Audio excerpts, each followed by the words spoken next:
From awaytogarden.com and robinhoodradio.com, this is A Way to Garden with Margaret Roach, your weekly invitation to dig in and grow. I have to confess that I have weeded out and discarded a lot of press releases and new product announcements I've received each week as a garden writer all these years, touting this new gimmicky gadget or other. But there's one announcement I look for each year, as I have for the 19 years it's been issued. It's from the specialty public relations agency called Garden Media Group, and it's their annual Garden Trends Report. More on what it forecasts for 2020 in a moment, but first this message. Underwriting support from Timber Press, your go-to resource for books in gardening and nature. Whether you're a new gardener, a professional at the top of your field, or a reader interested in the wonders of the natural world, their books are there to help you grow. timberpress.com. Katie Dubow is creative director of the Kennett Square, Pennsylvania-based Garden Media Group, a women-owned and run public relations firm specializing in the home and garden industry and celebrating its 30th year in business. She's also author of the agency's annual Garden Trends Report, which is our subject today. So welcome, Katie. Thank you so much, Margaret. I'm so excited to be here. Yeah, I'm not kidding when I say I look forward to it because it makes me think. This report each year kind of makes me think. And we should probably say right away, it's not like this is the, some scientific-based enormous research report from some governmental agency or something like this. Correct. Right. We're a group of people in Kennett Square who put our heads together and we talk to leaders in the industry to figure out what's trending. And, I think like you, a lot of people look for it, but it's just fun. We have a lot of fun doing it, and we don't expect everyone to just go out and change everything they're doing. Just like you said, we want people to think. Yeah. Maybe make a few changes, but just, what do you think about it? Yeah. And so that's from garden center owners to product manufacturers and even the public, yes, to think? The public, yep, growers and media such as yourselves and everybody who, and we also look at outside of our industry too. We look at the fashion industry, we look at the home industry because, I love gardeners, but we've never said that we're a group of trendsetters, I think.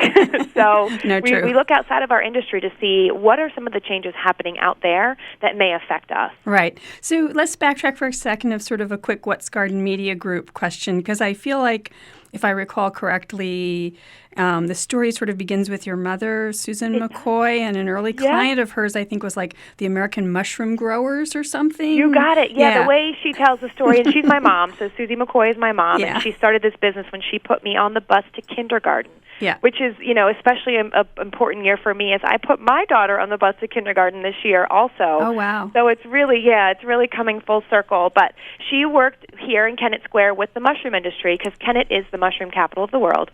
And from that work, she met the Conard Pyle Company, who bred the knockout rose. Yes. They're also here in our backyard. Yes. And they saw the work that she did, and they said, we're launching this little rose. It doesn't have a name, and we think it could be a game changer, but we'd like your help with it. So she worked on that for the next 10 years. So from mushrooms to the knockout rose success. So, and all this time, really, I've been a garden editor for 400 or 500 years.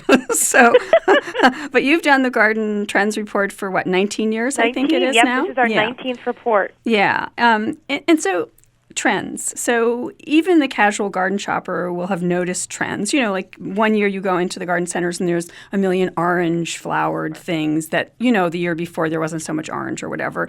And there's that, or like calibrachoa, the like little miniature looking petunia things. Well, maybe 10 years ago or so there were one or two, and then suddenly it takes up a whole giant area of the garden center. You know what I mean? There's those types of things that even us who are not doing analysis could say, oh, I don't remember that having that much real estate before. But you're looking at, as you said before, kind of, input from a lot of different places. And what are some of the things, over the years? I mean, I think in your first report in 2001, you really correctly forecast like a growth in so-called outdoor living. Do you remember that?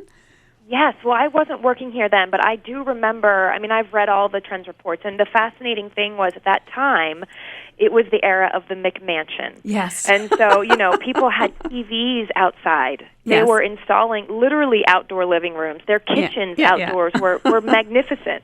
I think luckily we have shifted a little bit, and we still have outdoor living rooms, but it's because our spaces inside are maybe a little smaller, and so we can expand our life outside by having extra rooms. But yeah, that was the new living room. Right. And so the trends along the way, the sort of headline trends, the buy local, that was one that you talked about, I think, 2008. And obviously the native plant interest kind of coming around, and the related one about pollinators. I mean, something like pollinators and natives, it seems like they've gone from trend to like a permanent fixture, right? Do you think? It's true. When Cheerios is talking about them, you think they're mainstream, right? Right. So this year, in 2020, the table of contents to your report, and we'll give the link so people can, browse through and whatever and see the whole thing, but with the transcript of the show, I mean. But a lot of the topics had an environmental bent to them, even though it's not, again, this is not a report from, the Department of whatever on climate change or something, but a lot of them had an environmental thought in them, yes? They do, absolutely. And, that's not something that we even were quite aware of until someone brought that up to our attention. And they said 7 out of 8 of them, and they missed that even the color trend has a little bit of a sustainability bent to it. Yeah. And, it's not that wasn't on purpose. It's just that's the way, that's the trend. That's the way the world is going. So let's kind of go through the table of contents a little bit. Let's kind of give everyone a little sense of what you're forecasting. Great. Yeah.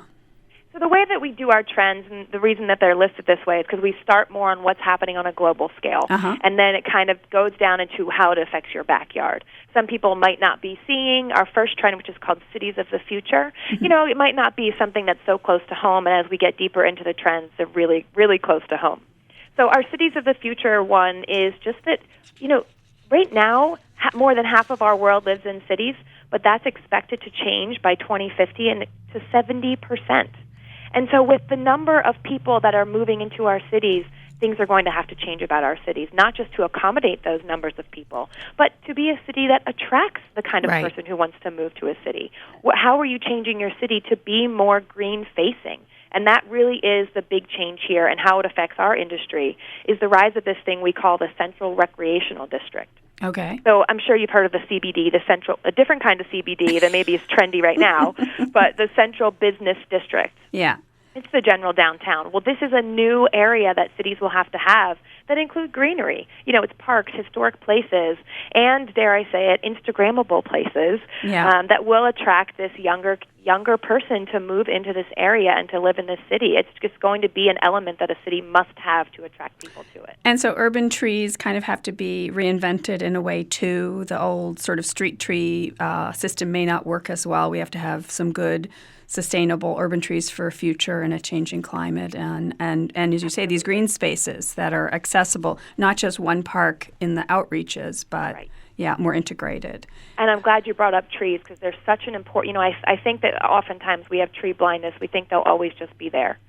So it's important to plant the right tree and the right plant. There's not a lot of research done about what trees and plants work in this kind of urban environment. So what will work?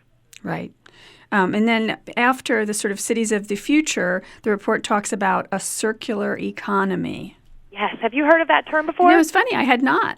Yeah. So that interested I hadn't me. Either. As we started researching it, it's as our cities grow, we need to envision our cities as a place that things do not leave it as trash. It keeps moving around and around. And so a circular economy, the definition of that is that basically you're taking your trash and instead of throwing it in a landfill, you're being able to reuse it.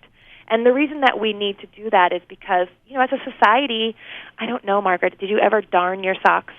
I'm not that old, Katie, but no, and right, get a hole in your sock and you throw it away, and exactly. No, and this is our mentality, right? Yeah, 9% of our materials now globally are reused, so that is our mentality. Only 9. It's terrible. 9%. Yeah. Terrible. Yeah. So we need to make a change, and that change starts. It starts with us, but it also starts with our big companies. Right. And so some might think that according to that, because we're reusing things, that it would be a detriment to companies, but according to one study, it actually says we could generate trillions, $4.5 trillion in new output by 2030. So it's not that we are just going to be, we still are going to want to eat peanut butter. We're still going to use toothpaste. It's just about how those packages are created for us. Right. And that, so with just 9% of the materials globally that we consume being reused, and I think in the report it says that like global consumption overall has tripled since 1970. I mean, something's got to give. So you're talking about that in the report, and then you're moving on to, we can just quickly mention, sort of there's going to be in this economy also a need for or more green collar jobs, as you call them in the table of contents. Yeah, and I love that term, green collar jobs, because it's not looking down upon this segment of the workers that maybe don't need a PhD in our industry or any industry for that matter. In fact, I just read a study that really hit home with a lot of people. I shared it on my Facebook page from PBS that said that right now our country has put this generation in millions of dollars of debt, of college debt. Right. For what? Right. We have 30 million jobs in our country that pay an average of $55,000 per year and don't require a bachelor's degree. And a lot of them are in our green industry. So It's really just about kind of shifting that model on its head about looking at education and diversifying the way that we look at education and really fulfilling the need. Because in our industry, the number of jobs outnumber the number of candidates 2 to 1. Yes. People aren't. There's a great organization. Do you know Seed Your Future? Mm-hmm. Yes. It's a great organization that just encourages younger people, elementary and middle school students, to garden. And they, that age group are so interested in pollinators. They're so interested in growing their own food. But when you ask them, what's horticulture? They look at you like you have two heads. They say, what is horticulture? Right. I don't know. Right. So, it's just a little bit about education. Probably the next, group of things in the table of contents were the ones that appealed to me the most as a gardener, because they're a little closer to home maybe. The next one you call endangered soil, and there were some pretty shocking thoughts in that about really where we're at with how we treat soil and where the soil situation is at on the planet right now. Yeah, the endangered soil one is probably, if I can say it's my favorite, but it is the most dire. It's one I like to talk about the most because it's something that you can make a change in your own backyard today. We really can do something about this. And the statistics, as you said, so as we know, prior to the 20th century, our farming was different. We didn't develop as much. There wasn't as much of this climate, these climate catastrophes that were causing this erosion and deforestation. And I could probably go on and on and on. But the statistic is that it's wiped away 1/3 of our world's topsoil. And that if we continue with these trends, that our soil, this topsoil that we so need, will be gone by 2050, according to the UN. Right. And literally the whole entire food chain is based on the soil life and health. And as you say, we can make changes in our own backyard, and we can also, I think, and I think as important is we can make changes with our pocketbook. We can give our dollars. We can support and shop from players who support soil health as opposed to conventional farming, products created in conventional farming and so forth. So, I think in a way it supports supporting organic farming and good proponents in the industry who manage their soil better. And putting your dollars there. And I think of that as from starting with where I get my seed to where I buy my food, all the way along the line. So not just my own backyard, but that too, can help with that. So true. Yeah. Apparently in the United States, only 10 counties in the U.S. grow more than 10 crop varieties. So we really, it's all, like you said, it's about that. Starting at the seed to moving to the farmer that you're choosing to buy from to growing in your own backyard. You really can make a difference. And the real trend that I'm seeing here is called regenerative gardening.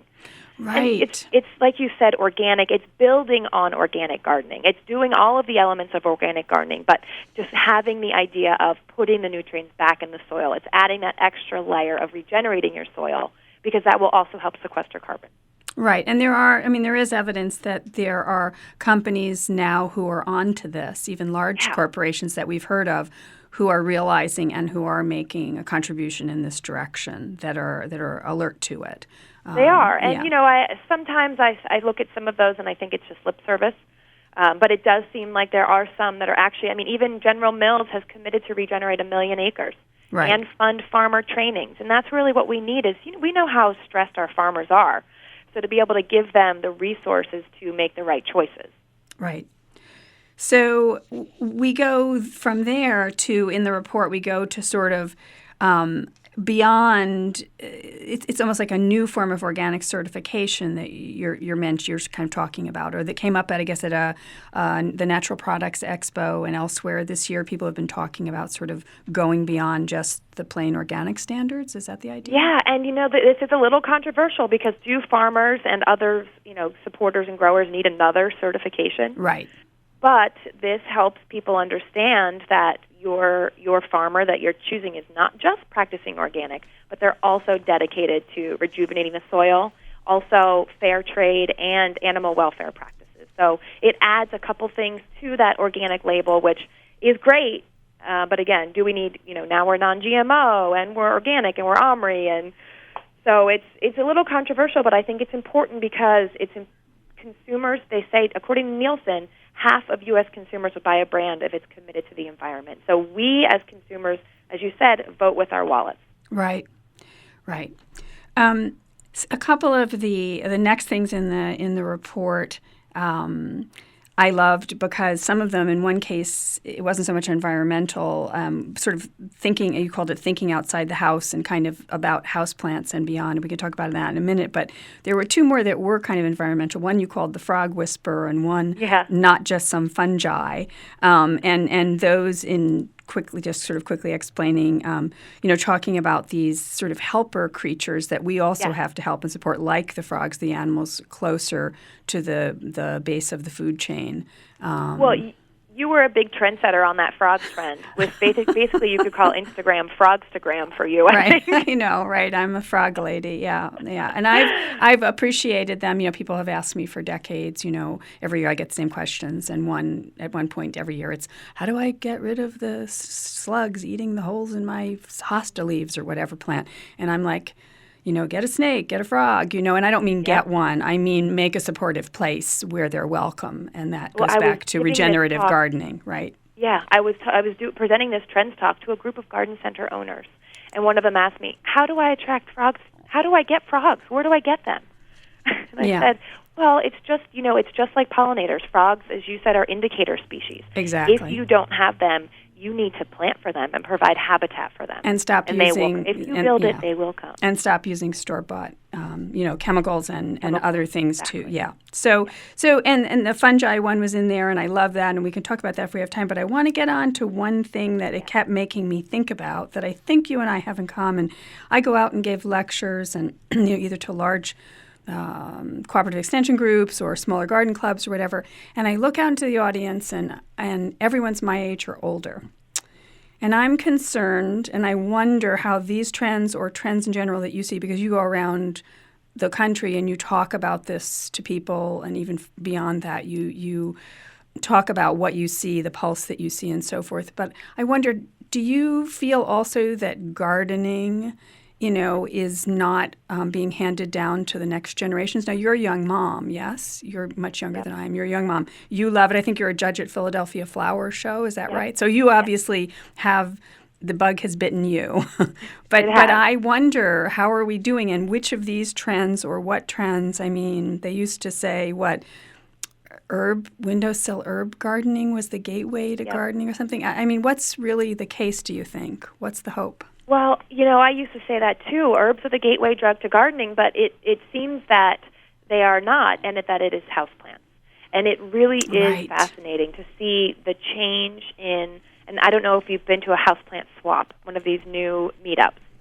But no, nobody in my remote town of 300 people has invited me to one, Katie. Well, maybe you should start one. I will do. In your free time. But I think what is so interesting is, as you said, listen, garden clubs, the African Violet Society, the Orchid Society, these things they're starting to wane. but it was the concept of these tribes. We got together with people who were like-minded. We were able to talk about things that we all loved, and it just created that sense of community. And you're right, we have moved far, far away from that and that's why this is another trend this year. Houseplants are trendy, but the real trend here is the way that they are creating and cultivating this sense of community. And so if you look in our trends report, we have a few pictures of plant swaps. And there are people doing them all over the world. But the group of people, not only are they young, they're still majority women, but not only are they young, but they're extremely diverse. And that really excites me about this future generation, is that, houseplants are attracting all types of people, which, to be honest, is, our industry was a little exclusive in the past. Yes. Not on purpose, but it just didn't attract a very diverse group of people. And so it is a diverse, young group of people who are attending these plant swaps. Yes. And what I love about that is that it's interesting to me. These are unique varieties of plants. They want to know the family. They want to know the species. They want to know all the things. They want to speak Latin. They want to know all the things they can about these plants, how to grow them, exactly what kind of light requirements they require. They want to fertilize them organically. So this is really exciting, and I see this as really the big shift that will happen. And it's not going to happen tomorrow, because right now this group of people, as we've studied millennials, right now they're living in smaller spaces. They don't have a ton of money, Yes. and they are a little bit stressed, which is one reason they've turned to these indoor plants. But once they do move up and they get their own little slice of the earth, they have a little yard to cultivate. I strongly believe that this houseplant trend will cultivate to the outdoors.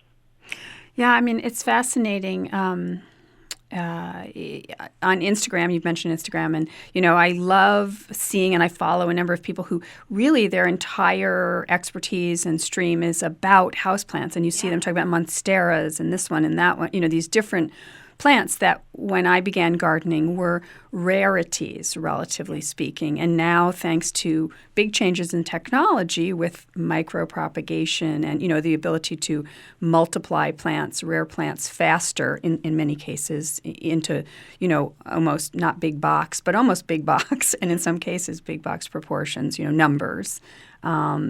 These things are available. There are things that are available, and if you know what you're looking for and they look really cool, and as you say, you can get the information on social media from someone who seems like you, then, you want in. Whereas the old way, those herbs never quite worked on a windowsill of an apartment, did they? I mean, it was a good idea, but it was really still for backyard growers. Exactly. You couldn't really get enough to make it worth your while. And this is, it's kind of creating that circular economy where people are finding about them online, they're getting together in person, and then they're sharing them again online. Yeah. And so it's just this, it's spinning, and it's spinning really beautifully, I would say out of control, but it's true. I do believe that it is fueled by social media, because people are connecting online and finding their tribe. Yes. They are also meeting up in real life. Yeah. So give someone young, someone that you know and love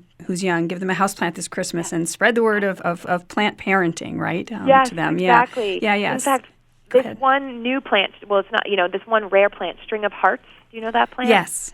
It crashed a plant company's website because when they said they were going to launch it, so many people came to the website. It crashed. It's funny. And succulents are really, really hot. Yes, succulents, yep. String of dolphins. There's a lot of different kinds of things. But you're right. If you give them a houseplant, and then give them a couple of, Instagram influencers to follow, and they'll be hooked. So in the last minute, Katie, any trend that you feel like you've missed since you've been doing the report? Well, the one famous one, as you said, we started this off. You walk around garden centers. One that everyone, I'm sure, has seen is the fairy gardening trend. Yes. We didn't, since I've started working here almost 10 years ago, we missed that one. Margaret missed it too, Katie. Margaret missed it too. Well, then we can agree on that. Yeah.